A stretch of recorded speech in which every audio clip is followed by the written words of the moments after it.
We are delayed, and we're ready to go.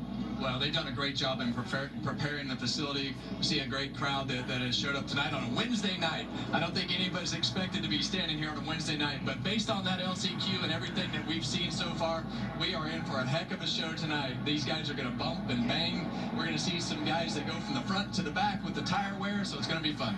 Now, this race is 200 laps. At lap 100, they will take a halftime break with 8 minutes to work on the cars back in the pit area. Only green flag laps count. Cautions don't count. We could have overtime. We could have unlimited overtime. And unlike the regular Cup point races, the winner must take the checkered flag under the green flag for the clash. Larson, how do you control this thing? You got to get out there, set the pace, and then you worry about lap traffic. That's going to be the one that dictates who wins this race. Kyle Larson shows the outside of the front row next to William Byron. They come to the flag. Biggity, biggity, biggity. Let's go racing, boys. Those two teammates, they decided, hey, we both want to be in this race. Kyle Larson, pole sitter, chose the top, and William Byron let him in. You see that left front tire on the 24.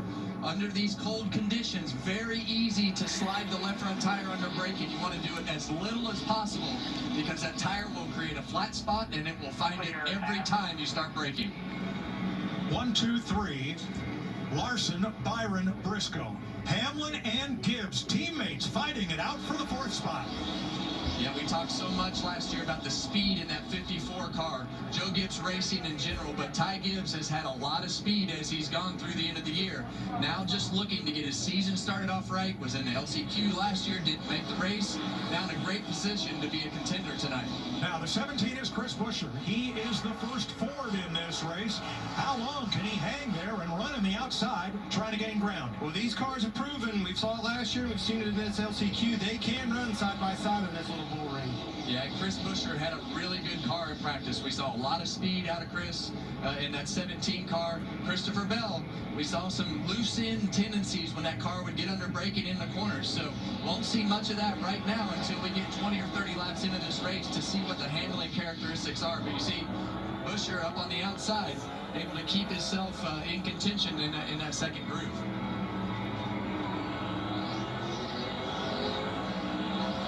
Looking on from Christopher Bell. And right now, these guys are being patient.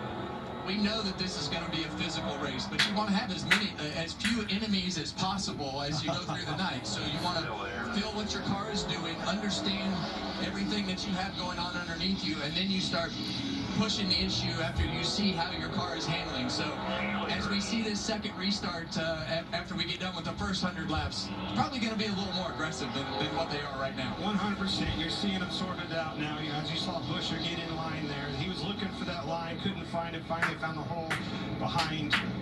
And there's the first car double wide, Joey Logano on the outside. He is back racing Carson Hocevar for 11th. Yeah, right underneath him right there, you see Chase Elliott trying to keep that gap as closed up as possible to not give Joey Logano an opportunity to get down up off the corner and gain that position on the inside lane. On a track this tight, you have to be careful when you talk about getting down. If that hole's there, just because it's there down the straightaway or up off the corner, it condenses things accordion very fast on this little racetrack. That's what stacks them up and causes the wreck. This track is a quarter-mile around. The smallest track they run on the regular season, Martinsville, Virginia, is twice as big as Bowman Gray. The preferred line is obviously the bottom groove, and as you see this aerial right here, you see that concrete on the bottom. You see guys have a little bit different strategy, wrapping the curb like you see right against with that left front tire right there. Or do you go up in the middle of the corner a little bit as the tires get older? You see Chase Elliott back there, kind of have a small diamond and get a straighter run up off the corner. So you got to take care of the tires and try to keep that car as straight as possible up off the corner. So we'll see which strategy works the best. And for some of these cars back here that we're watching right here, Bowman, these guys got to start getting in line and getting going. And they're trying to get some positions on because the leaders are going to be coming before you know it, and you'll get yourself mired back in a lap down. That's why it's always pressing on a track this small. And that's the key for these guys in the back, to be able to get that track position as fast as possible, because right now Kyle Larson is only a straightaway behind the last place car. So lap traffic will play a major role in this after we get 25 or 30 laps into it. Josh Berry, Daniel Suarez in his new ride, the number 7. They trade a little paint. And you see the 88 car right there of Connor Zilic, one of our bright new rookies that we have in the Cup Series this year, dominated in the Grand National Series last year. So it's fun to see a new driver come in with so much hype for Trackhouse Racing. Without a doubt, this is the car on everybody's radar. We want to see what he's made.